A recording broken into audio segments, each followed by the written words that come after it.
And of course, now we're back to the early game, which again is lacking. Like proof of that is even yesterday. Like yes, it's presence of mind related that we did those mistakes, but it doesn't change the fact we lost it in 4 minutes. It's again like we are a team that's notoriously known for not getting leads early game.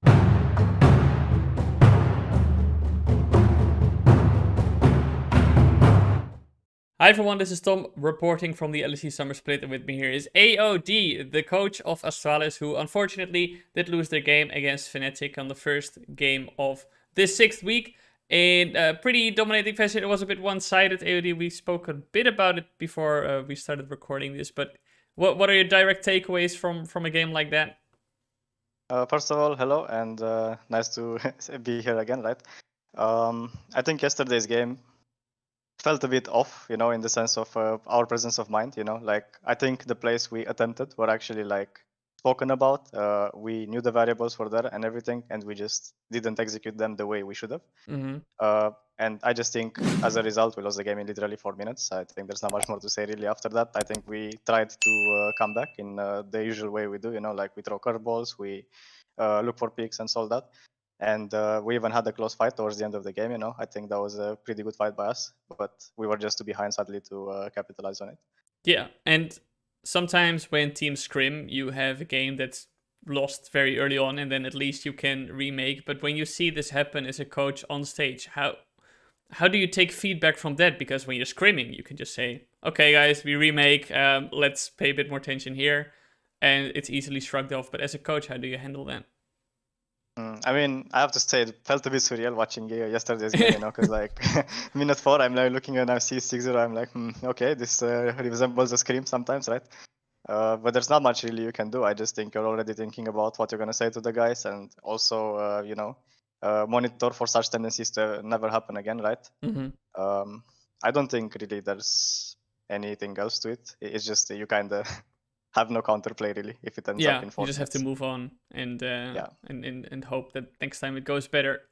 The last time we spoke, I spoke to you about how you wanted to gradually help improve the Astralis lineup, and I think right now they're a pretty decent contender for that playoff spot. And they've been keeping up well, even in matches against G2 and Fnatic. It's not like they've been very far behind. The first match against Fnatic, I mean, not the one we that they could play this week, but what you mentioned then is that you wanted to take it step by step, focus on early game first, then mid game, and then late game. Yet when I've spoken to the players and what I've seen in other interviews as well, is that they all say we need to improve our early game and that they are pretty satisfied with how mid and late game are going. So how do you evaluate this, and what is your perspective on that improvement progress of the team? Okay, so I think the reason why it's happened like that is because I think we started the split pretty good in early game, right? We actually were target practicing everything we wanted to do in the first 10-15 minutes, right? It was working out very well in scrims. We had the same style of drafts in official games as well, but sadly we could not actually translate the same success in the official games, and that's kind of shown. Like we were equal/behind when we should have been ahead. We saw the clear windows in reviews afterwards and all that, right? But it just didn't seem to stick to the same degree. So afterwards, we identified that we simply misplayed very hard in mid game in terms of like side lane. Like I think the first G2 game especially showed how weak we are in that department, and we started working heavily around that. We stabilized the early game, so we really didn't keep pressuring, trying to get the leads and so on, because we just swapped our focus to the more immediate problem, which was it doesn't really matter even if you're 1-2k ahead if you're not going to play the side lane correctly, right? And then actually that improved. I think especially last week, like I was very proud to see how that happened. Like I think the comebacks don't exist if our mid game is not in the way it is. So I think that's why people are more content right now with that part. And of course now we're back to the early game, which again is lacking. Like proof of that is even yesterday. Like yes, it's presence of mind related that we did those mistakes, but it doesn't change the fact we lost it in 4 minutes. It's again like we are a team that's notoriously known for not getting leads early game. Yeah, and it's still interesting to me that when you spend the spring split focusing on improving the early game, as we talked about back then, that then still there are things that need to be improved. Is that then just something, okay, we can do even better, we can do even better? Or is that maybe something that's patch dependent that now you need to adjust? I think certainly some champions play to your strengths, to your comfort zone, right? And I think that helps you sometimes get the leads you are out, right, in drafts. But I also think it's us sometimes not identifying the windows that we definitely have with our style of drafts, right? Like if it happens in scrims, normally you should be able to do it in official as well, right? So it just depends on the day, I guess. Like sometimes you have a really good day, you see everything. Sometimes you have a bad day, you start missing windows, and eventually you are in an equal game / behind when you should be ahead. Yeah, well, the team, as I said before, is now contesting for a playoff spot, and it's probably doing better than many expected them to do at the start of this year, at least. So for you, looking not just at this split, but also at potential further growth and continuing to build around a core that maybe you have in mind, how do you see this Astralis grow further, and maybe what do you think an upper ceiling could be for this team?